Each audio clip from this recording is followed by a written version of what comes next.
My name is Emily Johnson. I've been married for 5 years and have a 3-year-old daughter.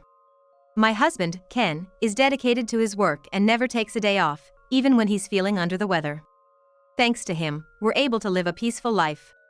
I have a sister who's 3 years younger than me. She got married about 3 years ago, but they had trouble having children for a while. Both my husband and I were worried about her as she seemed a bit down. Then, she shared the news that she was pregnant.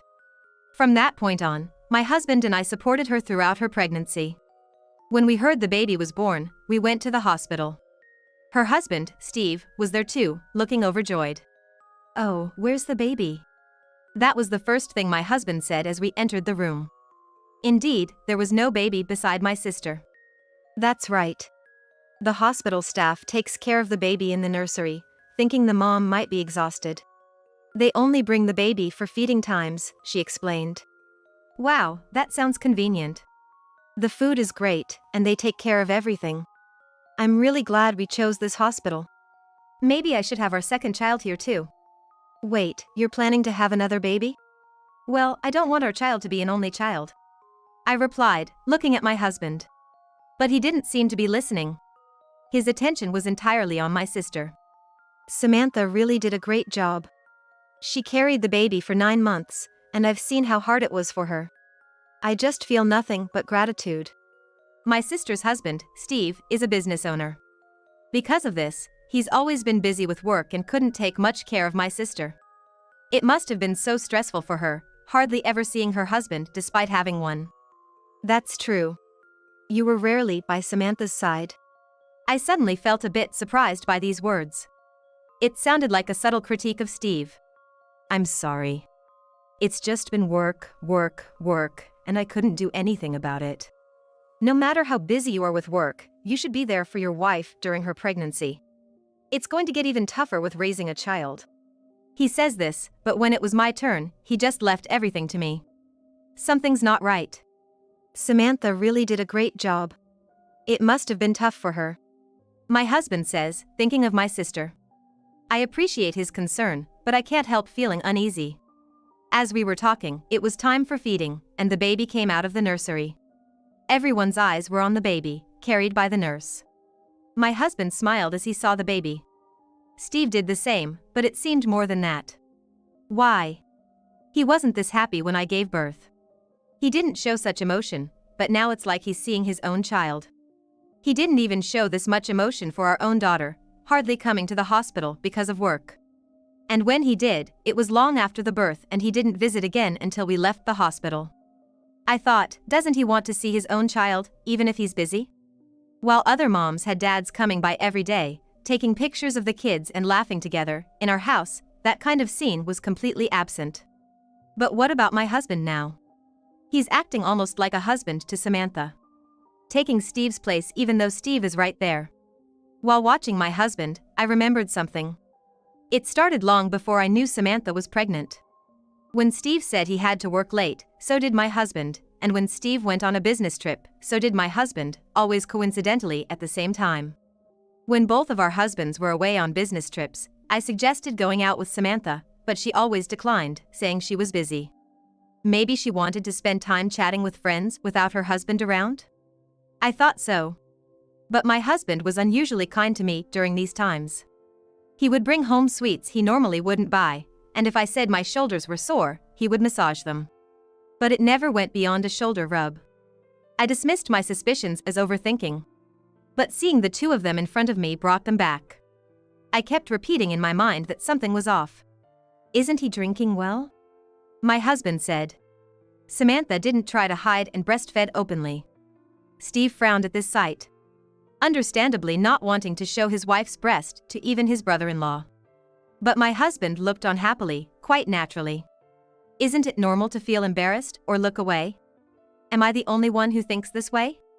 My husband commented as he watched the baby drink milk. Is this child a boy or a girl? I realized I hadn't asked the gender. It's a boy. A boy, huh? He's gonna be a heartthrob when he grows up. My husband said, looking pleased. Did he want a boy that much? But at that moment, what slipped out of my mouth was, yeah. He looks just like you. Eh? The air felt like it froze. But it was my husband who broke the silence. Ridiculous! What are you saying? He can't look like me. Right, there's no way that could be. Really?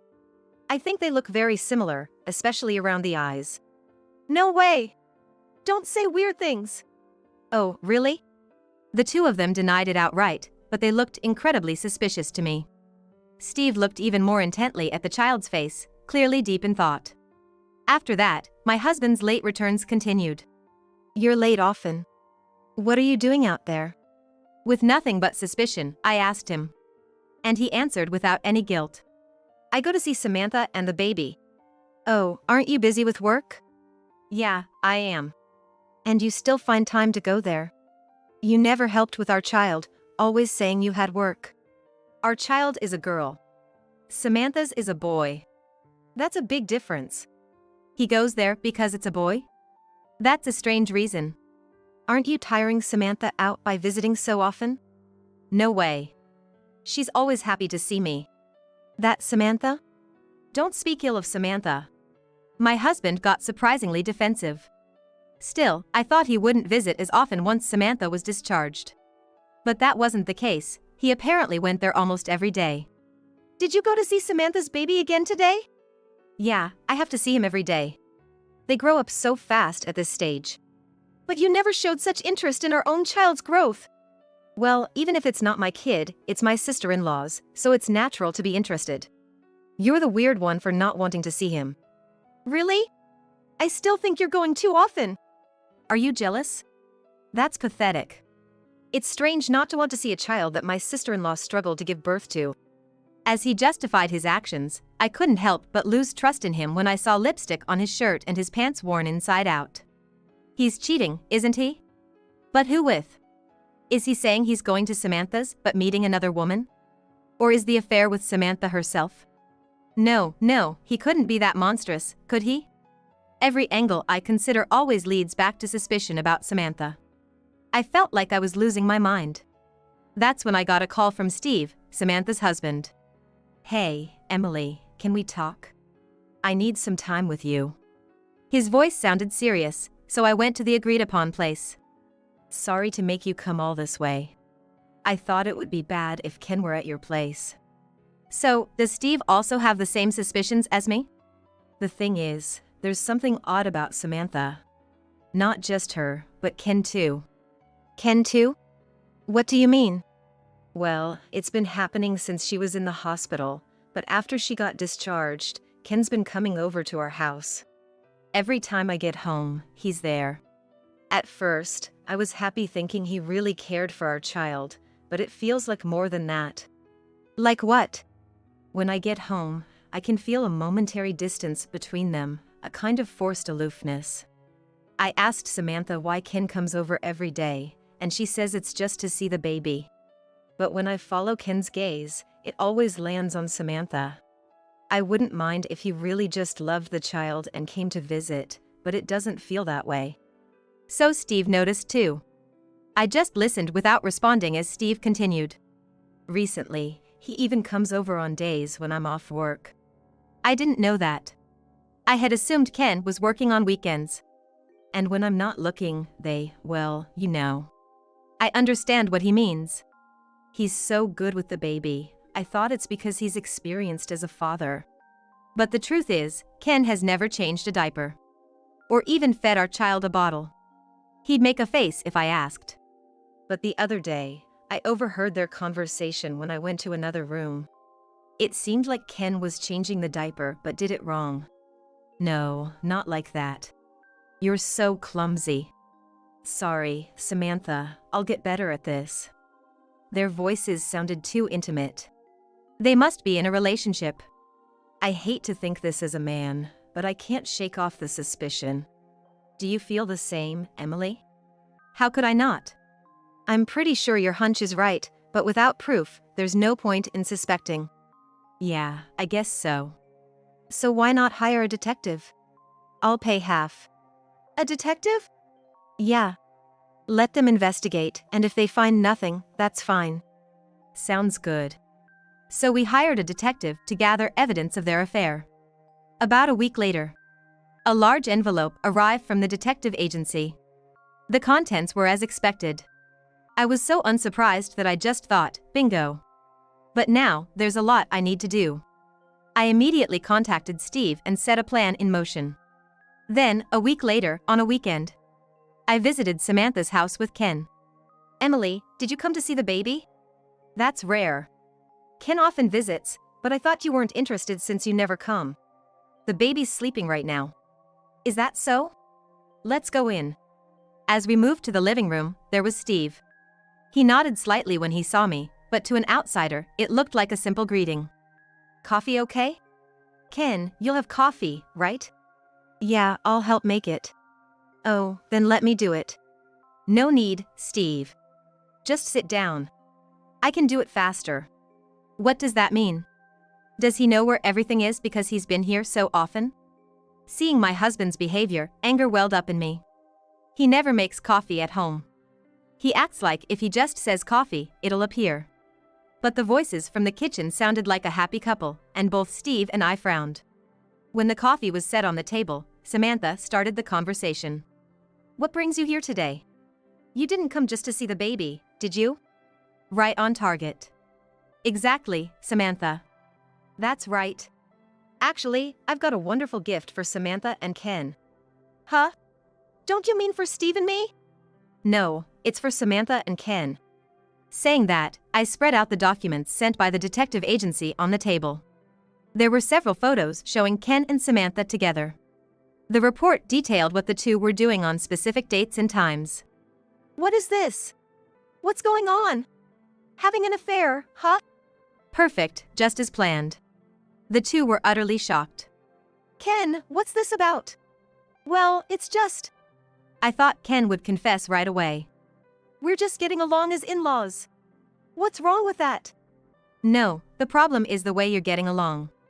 The photos clearly show intimate scenes, like leaning on each other's shoulders or embracing. Just look. In this photo, we're just leaning in to look at the baby. And here, it looks like we're hugging, but really. Oh yeah, a cockroach scared Samantha, so she clung to me. Such blatant lies. With all these photos, how could he expect anyone to believe these stories? And why would you do such an investigation? Don't you trust your own brother and sister? No, I don't. I care for your sister as if she's my own, and now you suspect me? Don't you feel sorry for her?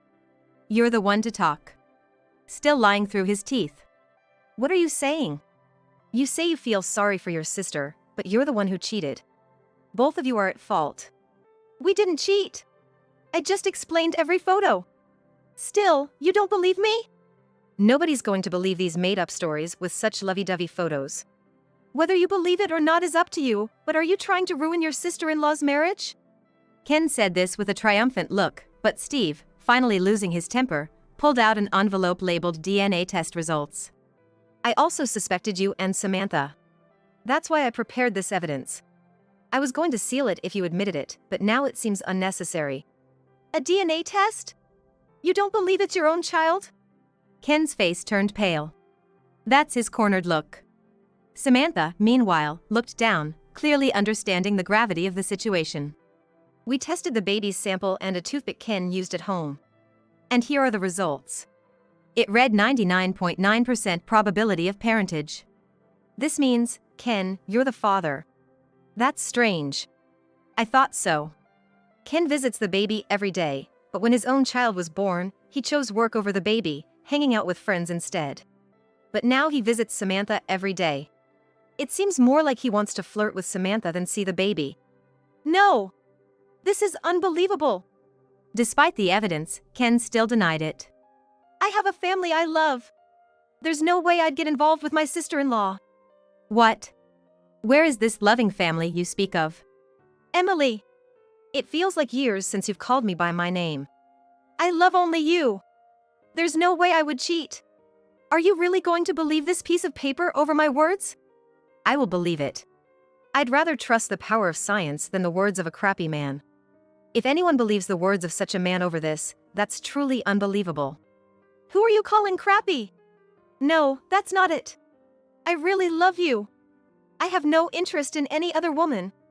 That was when Samantha suddenly burst into tears. This is terrible. What's happening? Both Steve and I were shocked, and Ken seemed just as surprised. What's wrong? I love Ken, and he loves me. When I got pregnant, Ken was happy. He's been coming every day since the baby was born, and we've been in love every day. And now you choose your family over me. Samantha, we promised not to break up our families. Hey, Samantha, why did you do this with my husband? I've been struggling with not being able to have kids, and you and Ken were so kind to me. Ken came to my house almost every day. Steve was always busy, so Ken listened to my problems. I realized he was the one I could truly trust, and that's when I gave myself to him. Yeah, I was so happy. To have someone care so much about me, I ended up sleeping with him. Yeah, I got caught in the hands of such a crappy guy. Yeah. I thought it was wrong and wanted to break it off, but our physical compatibility was too good, and I couldn't do it. Samantha seemed almost pleased as she spoke. Ken, listening, looked smug. What's with these two? So, what are you planning to do now? I believe in separating marriage and love. I want to continue my married life with Steve while dating Ken. Are you a monkey? A dog? Just an animal? Even if she's my sister, I can't just agree with such a story. Just pure foolishness. And what about you, Ken? When I turned to Ken, he was smiling happily. Ken shared the same view. For me, it's just a physical relationship with Samantha. Since we have kids together, I don't mind if we don't have a marital life anymore. Why not continue this relationship without divorcing? Wouldn't that make us all happy? Unbelievable, are their heads filled with flowers? Or maggots? This level of selfishness is almost refreshing. Steve seemed to share a similar view, only able to sigh. I definitely can't continue this relationship. I'm going to divorce. Steve agreed. Yeah, same here. I can't live with such a bitch. I'm divorcing too. Bitch? What do you mean? Oops, sorry, that just slipped out. But seriously, it's unreasonable to raise Ken's child with the money I earned. So, divorce is the only option. So, Ken, you can do whatever you want. I thought they'd be satisfied with this, but they both vehemently objected. I have no intention of divorcing. Huh? How am I supposed to live if we divorce? There it is. The epitome of selfishness. But that's true, isn't it? My salary is peanuts. I've been content with it because you, a high earner, were there. That's not true. You just depended on my salary because you hate dealing with people. Well, that's one way to put it. But if Samantha divorces Steve, her child will be fatherless. What are you talking about? The real father is right here. I don't want that. I don't want to marry Ken. I absolutely refuse to divorce Steve, who earns well, and I have no interest in low-income Ken. So, you dislike the idea of Ken prioritizing me, and you have no intention of marrying him. Such honest individuals.